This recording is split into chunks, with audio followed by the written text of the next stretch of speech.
Hello student, welcome to online physics classes of Symbosia School. Today we will going to start our next chapter, chapter 5, laws of motion. And the topics are Aristotle fallacy and Galileo observation, second Newton's first law of motion, inertia, inertia of rest and inertia of motion.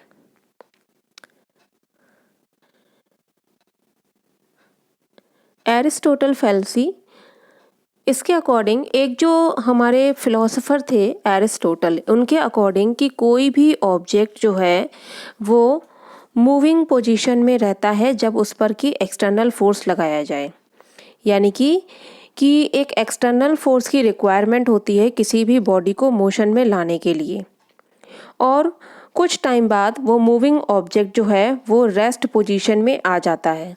तो उनके according जो rest है, rest position जो है वो किसी भी body का एक बेसिक नेचर है। उन्होंने कहा था कि हर एक बॉडी जो है वो रेस्ट में रहना चाहती है, इसलिए वो कुछ टाइम तक मूविंग पोजीशन में रहती है और उसके बाद वो रेस्ट में आ जाती है। उनके इस ऑब्जर्वेशन को गैलीलियो ने कुछ टाइम बाद जो है गलत साबित कर दिया। एरिस्टोटल ये नहीं बता पाए थे कि रेस्ट जो है, जो रेस्ट पोजीशन है वो क्यों आती है। बस उन्होंने ये कहा था कि किसी भी ऑब्जेक्ट की रेस्ट पोजीशन उसका बेसिक नेचर होता है, यानी कि हर ऑब्जेक्ट जो है वो रेस्ट पोजीशन में रहना चाहता है, इसलिए वो रेस्ट पोजीशन में आ जाता है। उस समय फ्रिक्शन के बारे में किसी को कुछ भी नहीं पता था। देन गैलीलियो ने ये प्रूव किया कि कोई भी ऑब्जेक्ट जो है वो ऑब्जेक्ट कुछ टाइम तक मूव करता है और उसके बाद, हालांकि मूविंग जो पोजीशन होगी वो एक्सटर्नल फोर्स के थ्रू ही होगी, तो कुछ टाइम तक वो मूव करेगा। जब हम उस पर एक्सटर्नल फोर्स लगाएंगे तो वो कुछ टाइम तक मूव करेगा, लेकिन कुछ समय बाद वो अपने आप रुक जाएगा। और रुकने का कारण है कि उसके ऊपर एक अपोजिंग फोर्स लग रहा है या एक से ज़्यादा अपोजिंग फोर्स लग रहे हैं, जिसकी वजह से वो रुक रहा है, जो उसके मोशन को अपोज कर रहे हैं। तो फर्स्ट तो होता है फ्रिक्शनल फोर्स, जो कि दोनों सरफेसेस के बीच में लग रहा है, यानी कि अगर कोई बॉल मूव कर रही है ग्राउंड पर तो उस बॉल के सरफेस और ग्राउंड के बीच में जो फ्रिक्शनल फोर्स लगेगा वो फ्रिक्शनल फोर्स अपोजिट डायरेक्शन में लगता है, जिसकी वजह से वो बॉल को रोकने की कोशिश करेगा। और दूसरा क्या है, एयर रेजिस्टेंस है। तो ये दोनों ही फोर्स ऐसे हैं जो कि अपोजिंग फोर्स है और ये उस बॉडी को रोकने की कोशिश करेंगे, तो इस वजह से वो बॉडी जो है वो रुक जाएगी। सपोज करते हैं कि आपके पास 3 अलग अलग सरफेसेस हैं।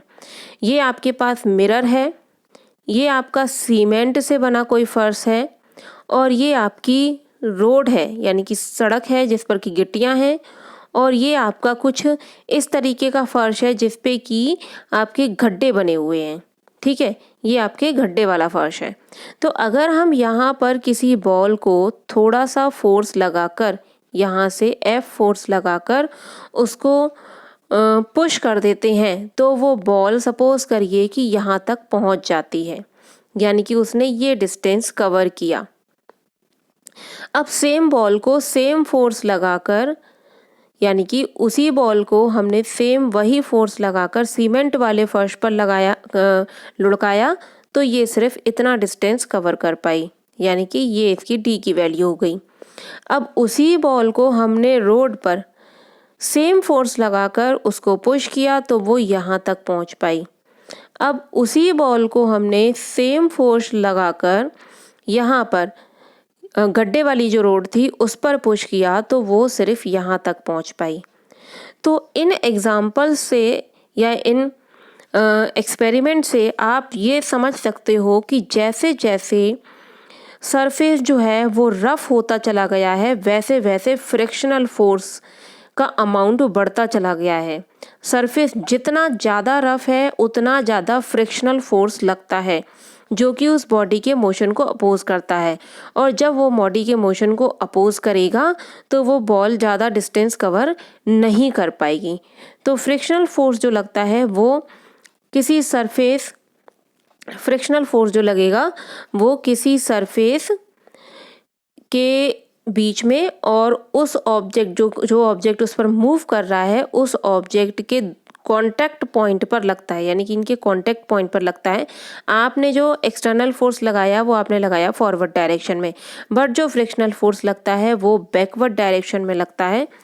तो ये जो फोर्स है फ्रिक्शनल फोर्स, ये एक्सटर्नल फोर्स को कैंसल करने की कोशिश करता है, जिसकी वजह से बॉडी जो है वो रुक जाती है।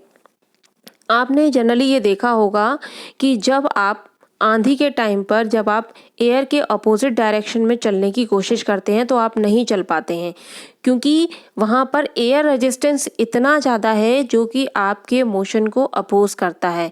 तो एक तरीके से यहाँ पर कुछ ऐसा अपोजिंग फोर्स है जो आपके थ्रू लगाए गए फोर्स को क्या करता है, कैंसिल करता है, और कभी कभी आप एक कदम भी आगे नहीं बढ़ पाते हो। तो यही होता है एयर रेजिस्टेंस और फ्रिक्शनल फोर्स। तो उनके अकॉर्डिंग अगर हम कुछ ऐसा सिस्टम क्रिएट कर दें जिस सिस्टम में एक्सटर्नल फोर्स इस फ्रिक्शनल फोर्स के इक्वल हो जाए, यहाँ पर एक्सटर्नल फोर्स इस फ्रिक्शनल फोर्स के इक्वल हो जाए, तो वो बॉडी हमेशा क्या करती रहेगी, मूव करती रहेगी या फिर रेस्ट में रहेगी। सपोज जैसे कि अगर ये टेबल है और इस टेबल पर एक ब्लॉक रखा हुआ है, एक बच्चा यहाँ से फोर्स लगा रहा है F1 और दूसरा बच्चा सेम फोर्स F1 इस साइड से लगा रहा है, तो दोनों फोर्सेस एक दूसरे को क्या कर देंगे, कैंसल कर देंगे, और बॉडी रेस्ट में ही रहेगी। बॉडी में कोई भी मोशन नहीं होगा, क्योंकि दोनों फोर्सेस एक दूसरे को क्या कर रहे हैं, कैंसिल कर रहे हैं। तो बॉडी क्या रहेगी, रेस्ट में रहेगी। इसी तरीके से अगर कोई बॉडी इस सरफेस पर लुढ़क रही है तो लुढ़काने के लिए उसे जितना की एक्सटर्नल फोर्स चाहिए उतना ही 100% उसी के इक्वल होना चाहिए, उतना ही अगर यहाँ पर फ्रिक्शनल फोर्स लगे तो हर बार ये फ्रिक्शनल फोर्स इस फोर्स को क्या करता जाएगा, कैंसिल आउट करता जाएगा। तो ये बॉडी जो है वो यूनिफॉर्म वेलोसिटी से मूव करती रहेगी। तो ये सारे जो ऑब्जर्वेशन थे वो गैलीलियो के थे। सो इसको हम कहते हैं Galileo law of inertia, Galileo's law of inertia. तो जो इनर्शिया जो चीज़ होती है वो क्या होती है, रेजिस्टेंस टू चेंज, यानी कि अपनी बॉडी की पोजीशन में चेंज को अपोज करना, चेंज को रेजिस्ट करना। ठीक है, तो इसका मतलब होता है चेंज चाहता ही नहीं है, क्या कोई भी बॉडी हो किसी भी तरीके का चेंज नहीं चाहती है, तो उसको हम कहेंगे इनर्शिया। तो एक तरीके से इनर्शिया का मतलब ही होता है resistance to change. So according to this a body does not change its state of rest or of uniform motion unless an external force compels to change its state। कहने का मतलब है कि कोई भी बॉडी अपने आप अपनी रेस्ट की पोजीशन को और अपने यूनिफॉर्म मोशन की पोजीशन को चेंज नहीं कर सकती है, और तब तक नहीं कर सकती है जब तक कि उस पर कोई एक्सटर्नल फोर्स लगाकर उसकी स्टेट को चेंज ना कर दिया जाए।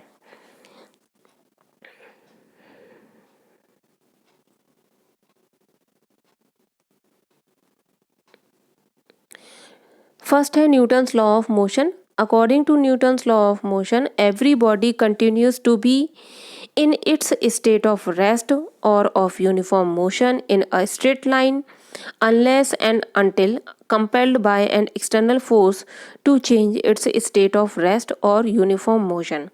इसका मतलब है कि कोई भी बॉडी जो है वो रेस्ट की पोजीशन में रहना चाहती है अगर वो रेस्ट में है तो, और अगर वो मूविंग पोजीशन में है तो वो मूविंग पोजीशन में ही रहना चाहती है, और तब तक रहेगी जब तक कि उस पर कोई भी एक्सटर्नल फोर्स लगाकर उसकी पोजीशन को चेंज न कर दिया जाए।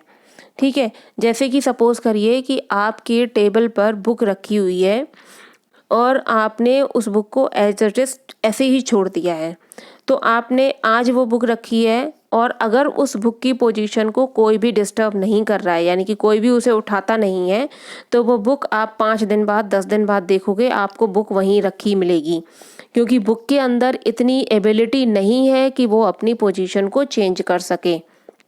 ठीक है, अब उस 5 या 6 दिन के बाद आपने उस बुक को उठाकर अपने बैग में रख लिया, तो यानी कि आपके थ्रू उस बुक पर एक्सटर्नल फोर्स लगाया गया और उस फोर्स ने उस बुक की पोजीशन को चेंज कर दिया। अब उसकी पोजीशन टेबल नहीं है बल्कि आपका बैग है। तो यहाँ पर मैं ये कहना चाह रही हूँ कि कोई भी बॉडी अपने आप किसी भी पोजीशन को, चाहे वो रेस्ट की हो चाहे वो यूनिफॉर्म मोशन की हो, उस पोजीशन को चेंज नहीं कर सकती। उसके पास इतनी एबिलिटी या कैपेसिटी नहीं होती कि वो अपने आप चेंज हो जाए। उसको हमें चेंज करना पड़ता है बाय एक्सटर्नल फोर्स। जैसे कि यहाँ पर इस एग्जाम्पल में, इस डायग्राम में देखो, यह एक ब्लॉक रखा हुआ है, टेबल पर एक ब्लॉक रखा हुआ है और इस ब्लॉक का वेट नीचे की तरफ वर्क कर रहा है और इसका इक्वल एंड अपोजिट रिएक्शन ऊपर की तरफ वर्क कर रहा है। तब इस टाइम पर ये रिएक्शन आर वेट के इक्वल है। जितना वेट है बॉडी का या इस ब्लॉक का, उतना ही रिएक्शन यहाँ पर काम कर रहा है, जिसकी वजह से ये दोनों क्या हैं, बैलेंस्ड हैं। ये दोनों एक दूसरे को कैंसिल कर देते हैं। तो जिसकी वजह से ना तो बॉडी नीचे की तरफ गिर रही है और ना ही बॉडी ऊपर की तरफ गिर रही है। अगर रिएक्शन बड़ा होता, रिएक्शन ज़्यादा होता, ऊपर वाला फोर्स ज़्यादा होता तो बॉडी ऊपर की तरफ मूव कर जाती, और अगर W ज़्यादा होता तो ये नीचे की तरफ मूव कर जाती। ठीक है। ये क्या है, ये एक अपनी रेस्ट पोजीशन को मेंटेन करके इसने रखा है। Since the block is at rest, the normal reaction R must be equal and opposite to the weight W।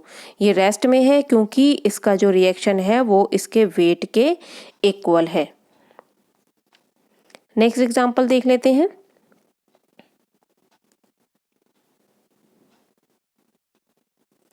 यहाँ पर एक टेबल है, टेबल पर एक ब्लॉक रखा हुआ है और वो ब्लॉक स्टार्टिंग में जो था वो उसकी पोजीशन यहाँ थी, बट एक एक्सटर्नल फोर्स के थ्रू उसकी पोजीशन को चेंज करके यहाँ कर दिया गया और ये एक्सटर्नल फोर्स इस हैंड के थ्रू लगा। इस हैंड के थ्रू जो भी एक्सटर्नल फोर्स लगा है, जिसकी वजह से ये जो बॉडी है वो उसने इतना डिस्टेंस कवर किया और उसकी पोजीशन चेंज हो गई। ठीक है। नेक्स्ट है, a ball continues to be in uniform motion. यहाँ पर ये बॉल है और ये बॉल अगर इसको एक्सटर्नल फोर्स लगाकर इसको यूनिफॉर्म मोशन कराया जाता है तो ये यूनिफॉर्म मोशन करती रहेगी unless and until it is acted upon bye N external force. ये कंटिन्यू करती रहेगी इस यूनिफॉर्म मोशन को जब तक कि कोई एक्सटर्नल फोर्स लगाकर, और वो एक्सटर्नल फोर्स कुछ भी हो सकता है। एक्सटर्नल फोर्स फ्रिक्शनल फोर्स भी हो सकता है, फ्रिक्शनल फोर्स भी इसको अपोज करेगा, एयर रेजिस्टेंस भी इसको अपोज करेगा और हम अपने हाथ से भी रोक सकते हैं इसको। तो एक्सटर्नल फोर्स में आपका कोई भी फोर्स आ जाएगा तो ये जो बॉल है वो यूनिफॉर्म मोशन को रोक देगी। The car continues to be in uniform motion in the absence of an external force. और अगर कार को कोई एक फोर्स लगाकर उसको मूव करा दिया गया और उस पर अब कोई भी एक्सटर्नल फोर्स नहीं लग रहा है जो कि उसको उसके मोशन को अपोज करे, तो वो कंटिन्यूस मूव करती रहेगी। इसको आप इस तरीके से समझ सकते हो कि सपोज अगर हम एक ऐसा स्पेस तैयार कर लें, एक ऐसी जगह तैयार कर लें जहाँ पर कि फ्रिक्शनल फोर्स भी ना हो और जहाँ पर भी किसी भी तरीके का एयर रेजिस्टेंस भी ना हो, तो जब हम किसी बॉडी को एक छोटा सा फोर्स लगाकर उसको मूव करा देंगे तो वो बॉडी फॉरएवर मूव करती रहेगी, क्योंकि अब उसके मोशन को अपोज करने के लिए कोई भी एक्सटर्नल फोर्स नहीं है। नेक्स्ट है इनर्शिया। इनर्शिया क्या होता है? इनर्शिया किसी भी बॉडी की इनहेरेंट प्रॉपर्टी है जिसकी वजह से वो अपने आप में चेंजेस को अपोज करती है। इनर्शिया जो होता है वो 3 टाइप का होता है, inertia of rest, inertia of motion and inertia of direction. और इनर्शिया का जो मेज़रमेंट होता है वो मास के थ्रू होता है, यानी कि जो बॉडी जितनी ज़्यादा हैवी होगी उसका इनर्शिया उतना ही ज़्यादा होगा और जितनी हल्की होगी उसका इनर्शिया उतना ही कम होगा। सपोज़ करिए कि आपके पास एक छोटा सा पत्थर है और एक बहुत बड़ा पत्थर है, तो उस छोटे से पत्थर का जो मास है वो बहुत कम है। आप इजीली एक छोटा सा फोर्स लगाकर उसकी पोजीशन को चेंज कर सकते हो। जैसे रास्ते में आए हुए एक छोटे से कंकड़ को अगर आप किक करो तो वो दूर तक पहुंच जाएगा, यानी कि आपने अपने पैर से एक छोटा सा फोर्स लगाया, आपने उसको सिर्फ किक किया, एक छोटा सा फोर्स लगाया जिसकी वजह से उसकी पोजीशन, उस पत्थर की पोजीशन क्या हो गई, चेंज हो गई। अब अगर आपके रास्ते में एक बहुत बड़ा पत्थर रखा हुआ है तो आप उसको किक करके उसकी पोजीशन को चेंज नहीं कर सकते, क्योंकि अब इस पत्थर का मास जो है वो बहुत ज़्यादा है और इतने ज़्यादा मास होने की वजह से उसका इनर्शिया भी बहुत ज़्यादा होगा। तो जब ज़्यादा इनर्शिया है तो उसकी पोजीशन को चेंज करने के लिए हमें उसी के कंपैरिजन में बहुत ज़्यादा फोर्स लगाना पड़ेगा। तो यहाँ पर एग्जाम्पल दे रखा है, a stone of size of a football has more inertia than football. अगर जिस साइज़ की फुटबॉल है उसी साइज़ का स्टोन लें तो फुटबॉल का इनर्शिया बहुत कम होगा क्योंकि उसका मास कम है, और उस स्टोन का इनर्शिया बहुत ज़्यादा है क्योंकि उसका मास ज़्यादा है। Cricket ball has more inertia than a rubber ball. छोटी सी रबर बॉल, उसका मास कम है, इनर्शिया कम होगा। एक क्रिकेट बॉल है, हैवी क्रिकेट बॉल, उसका मास ज़्यादा है तो उसका इनर्शिया ज़्यादा होगा। प्रैक्टिकली आपने खेलते समय जब देखा होगा कि जब हम कैरम पे स्ट्राइकर से हिट करते हैं एक गोटियों के टावर को, तो सबसे नीचे वाली जो गोटी है वो मूव कर जाती है और बाकी का पूरा टावर एज इट इज़ नीचे आ जाता है। तो ये है इनर्शिया की वजह से। जब हमारा स्ट्राइकर नीचे वाली गोटी को हिट करता है तो स्ट्राइकर के साथ नीचे वाली जो गोटी होती है वो मूविंग पोजीशन में आ जाती है, जबकि ऊपर की सारी गोटियां रेस्ट पोजीशन में हैं और रेस्ट में ही रहना चाहती हैं। तो इसलिए नीचे वाली गोटी मूव कर जाती है और ऊपर वाली सारी गोटियां जो हैं वो रेस्ट पोजीशन को मेंटेन करती हुई वापस कैरम पर आ जाती हैं।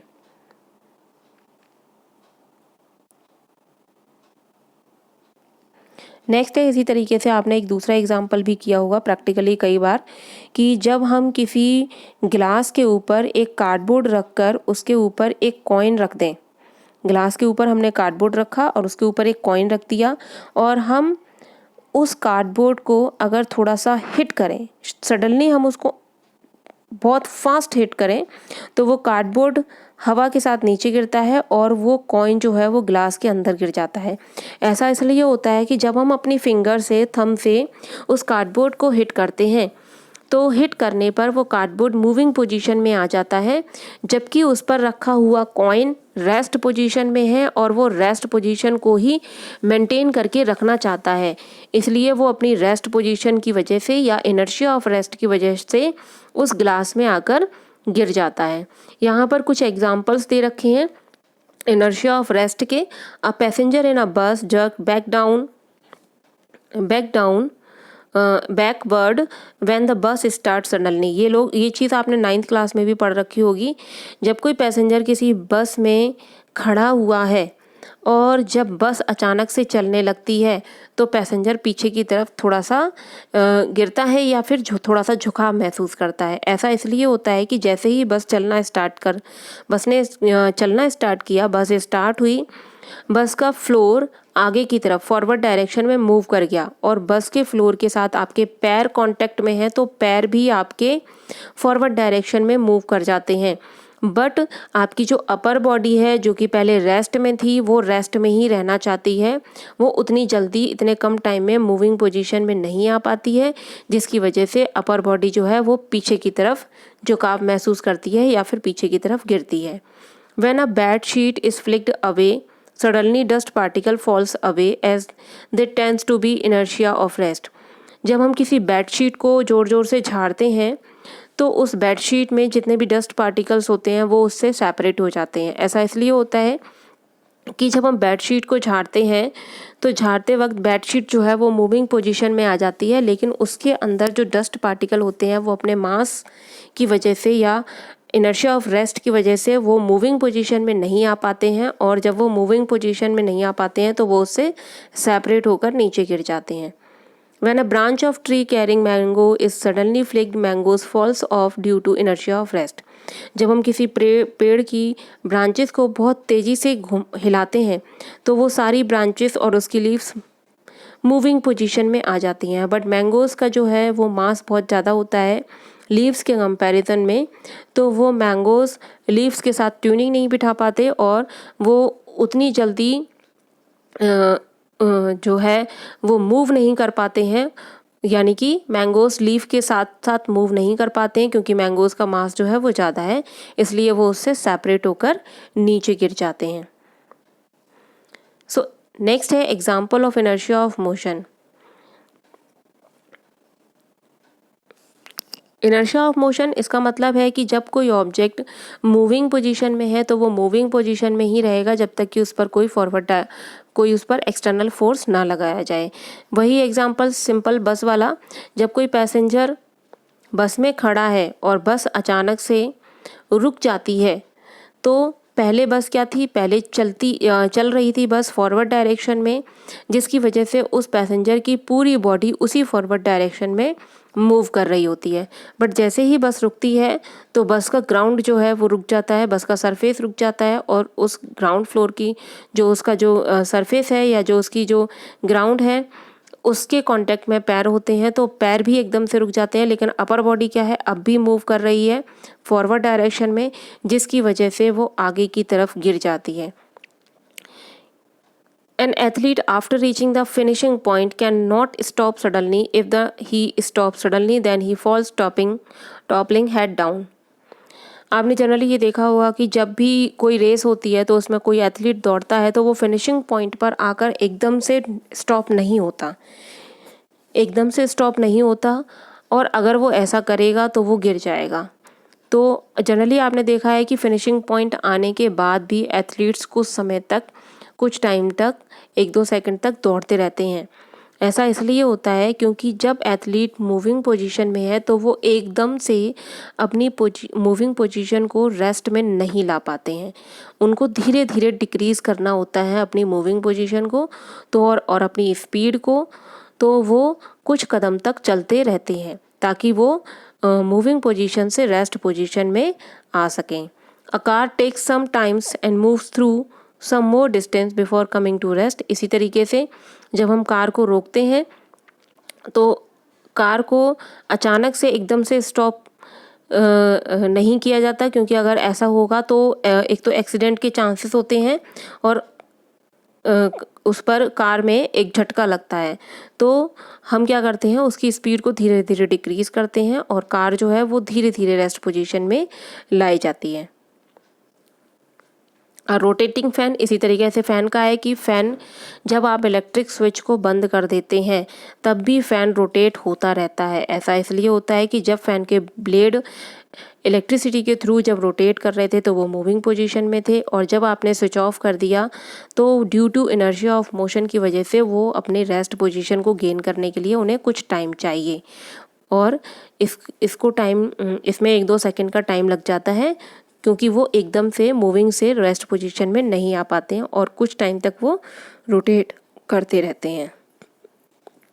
Similarly, an oscillating simple pendulum bobs does not halt at the mean position. कोई भी जो ऑक्सीलेटिंग पेंडुलम होता है वो एकदम से अपनी मीन पोजीशन पर आकर नहीं रुकता है, जबकि उसके जो एम्पलीट्यूड है अगर हम उसको मूव कराते हैं तो, या वो सिंपली मूव कर रहा है तो उसके एम्पलीट्यूड धीरे धीरे करके डिक्रीज़ होते हैं, धीरे धीरे करके डिक्रीज़ हो जाते हैं और फाइनली वो अपनी रेस्ट पोजीशन पर यानी कि मीन पोजीशन पर आ जाता है।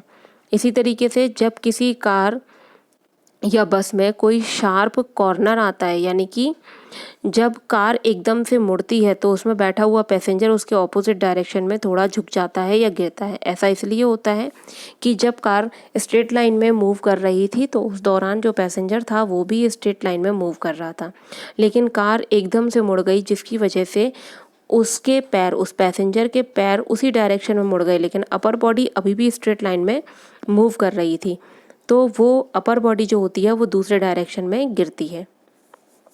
इसी तरीके से किसी चलती हुई बस से जब कोई पर्सन कूदता है तो वो एकदम से रेस्ट पोजीशन में नहीं आ पाता, बल्कि जब वो पर्सन किसी चलती हुई गाड़ी से कूदता है तो वो फॉरवर्ड डायरेक्शन में कुछ कदम तक दौड़ता रहता है। क्यों? क्योंकि अगर वो चलती हुई गाड़ी से जब एकदम से कूदेगा और अपने आप को रेस्ट पोजीशन में लाएगा तो वो आगे की तरफ गिर जाएगा और उसके सर में चोट आएगी। ऐसा इसलिए होता है क्योंकि जब बस मूव कर रही है तो वो पर्सन भी उसी डायरेक्शन में मूव कर रहा है, और जैसे ही वो ग्राउंड पर कूदता है, जंप करता है, ग्राउंड क्या है, रेस्ट पोजीशन में है, और तो उस रेस्ट पोजीशन में जब जैसे ही पैर आ जाते हैं तो पैर जो है वो रेस्ट पोजीशन को गेन कर लेते हैं, लेकिन अपर बॉडी अभी भी मूव कर रही है। तो उस अपर बॉडी को और पैरों को मेंटेन करने के लिए वो कुछ 1-2 सेकंड तक फॉरवर्ड डायरेक्शन में अपना दौड़ता रहता है और फिर फाइनली वो धीरे धीरे धीरे धीरे अपने मोशन को या स्पीड को डिक्रीज़ करता है और फाइनली वो रुक जाता है। अगर वो ऐसा नहीं करेगा तो उसके सिर में चोट आ जाएगी और वो आगे की तरफ गिरेगा। तो यहाँ पर आपने इनर्शिया के बारे में सब कुछ पढ़ लिया है। तो inertia of direction, inertia of motion and inertia of rest. Thank you.